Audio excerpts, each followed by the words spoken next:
Hello, my name's Joey and welcome to my tour of props and artifacts. Now today's going to be a bit of an instructional video. You will do this! No, it's going to be a bit of an instructional video, a bit of a guide, more of a guide actually, less threatening, isn't it? It's more of a guide into what emergency service radios you'll need if you're cosplaying or costume reenacting a member of the emergency services from said TV or film that you wish. So one of the other things I collect is American police uniforms and equipment. And of course, one cannot really collect police uniforms without the equipment or the radios. That's my point of view, but that's the full package then. So basically, this is my instructional guide on what radios you need if you are costume reenacting or cosplaying a certain character. Right, let's start off with the radio that started it all off for me. It is the Motorola Mx350. Here it is. This is the Motorola Mx350. This was used by the T1000 cop in Terminator 2. It took me a long time to try and find out what this was because this was pre-internet days.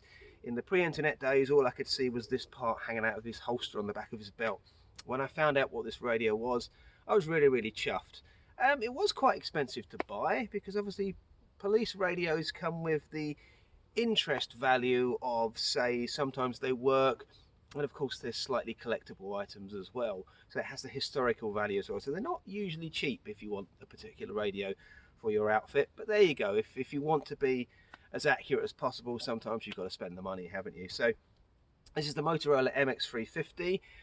Interesting factoid, should you wish to costume recreate or cosplay one of the members of Steven Spielberg's production team in the Temple of Doom, these are the exact radios that they used in the Temple of Doom. I've spotted these in behind the scenes photographs. So that is the Motorola Mx350 as used by the T1000 cop in Terminator 2 Judgment Day. Now we go on to Stranger Things. Stranger Things indeed. Stranger Things. Now these two radios look worlds apart, don't they? This one looks far more advanced than this one. Yet, in Stranger Things, both these radios are used by the police officers in Hawkins Police. Now this is the radio that Hopper uses in season 1 and 2 of Stranger Things. It is the Motorola Mts 2000 Flashport. See, I have to look at the front because I'm such an expert. I know these radios off by heart. I think I just want to have a little recap there. It's not that I'm, you know, reading them almost again to remind myself. No, anyway, so this is the Motorola Mts Flashport 2000. This is what is used by Hopper in season 1 and 2 of Stranger Things. Now, I am sure this is an anachronism because obviously Stranger Things is set in 1984 and Hopper's using this, and I've done a vague bit of research. Apparently these radios were first used by the American military in 1989, like the very beginnings of them.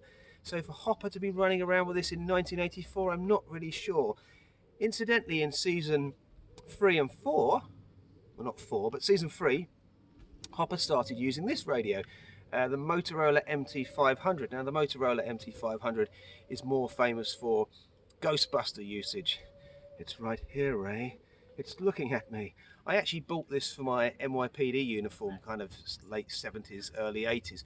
But it's perfect because, of course, I do Ghostbusters as well. So, of course, it's the Ghostbusters radio.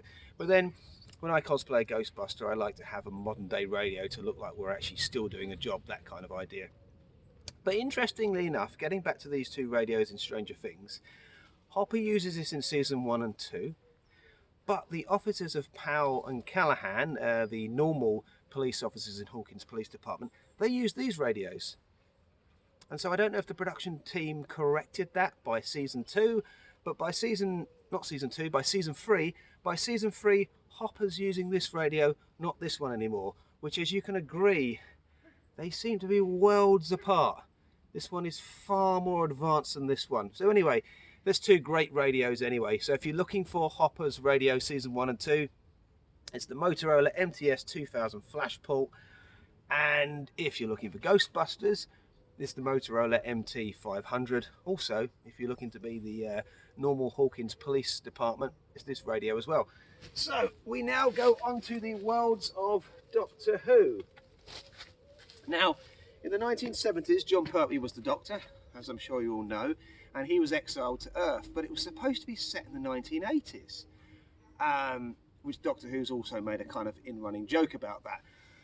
David Tennant says to one of the characters, he says, I was stuck on the Earth in the 1980s, or was it the 1970s? Anyway, so in the Green Death, Sergeant Benton is using this radio. It's known as a Pi 70, and it's a vintage police radio, which unfortunately I don't have the antenna for.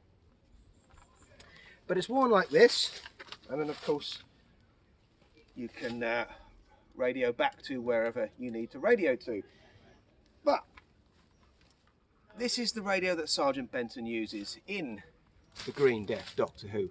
But I don't know if they did this to make it look like it was the future or not. He has this radio box. He doesn't have this microphone, but what he actually has attached to it instead is this vintage Storno radio, which is an old police radio. I love the look of this. Look at that big wobbly arrow. But this is a gorgeous old radio. But yes, in the Green Death, Sergeant Benton has a mixture of this radio box with this radio attachment. Now, as far as I know, these are two completely different manufacturers, a Pi 70 and a Storno. So I don't know, but anyway, that's what he is using in the Green Death. Also, in the Daemons as well, you can see the Brigadier using this radio as well. Same as I think Sergeant Benton again. But of course, the great thing is, it's another back burner of mine, is I've been slowly putting together a unit costume from the 70s or 80s.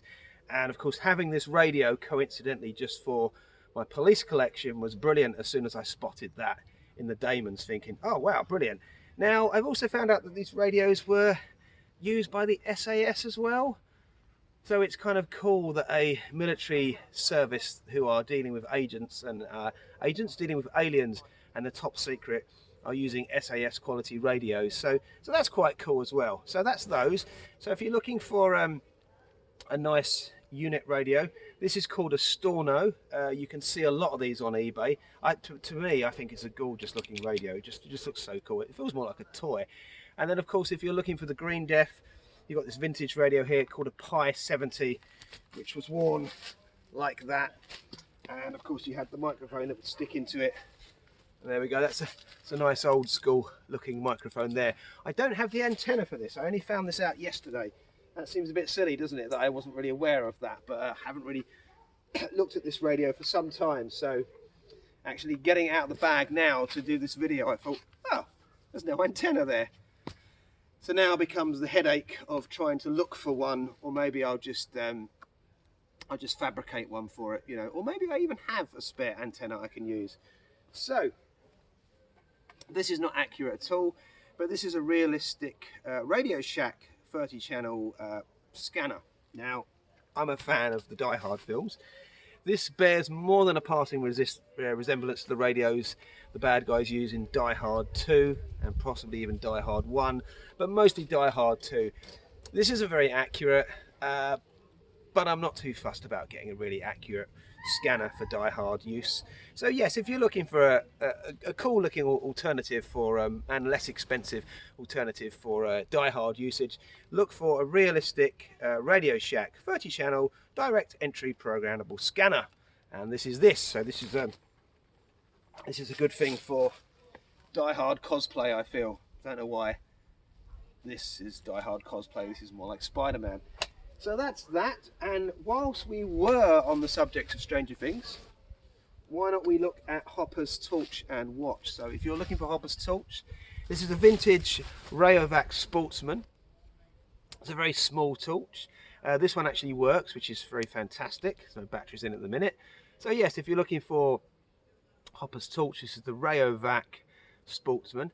And if you're looking for Hopper's wristwatch, this is a Timex Indiglo Atlantis, Timex Atlantis Indiglo, and this isn't exactly the screen accurate compass on there, but they are very, very cheap to get hold of. I haven't really found the screen accurate one yet, but there's not really too much difference, and this little compass just literally slips on the watch. You might have to heat the straps up in hot water to wedge it on as far as that, and I think once it's on there, it's never coming off again.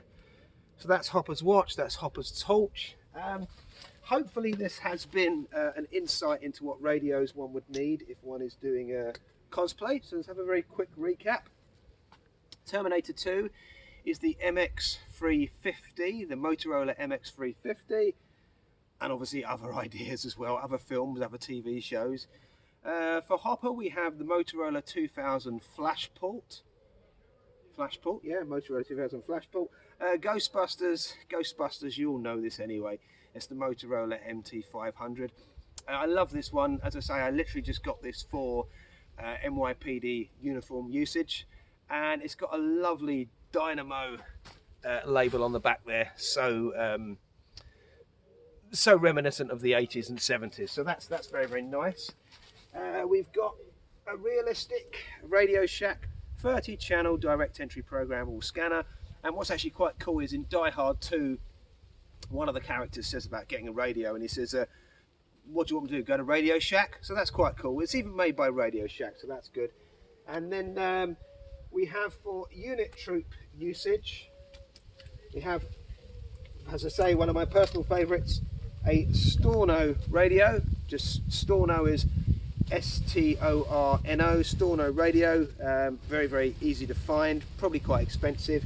And then we have, these are quite expensive as well because they're old as well, a Pi 70 radio, which was worn a bit like a bag really, and they're both for unit troop usage. So that's it. That's my little guide on emergency service radios and how you can use them in your costumes. Anyway, take care, look after yourselves, and I shall see you soon.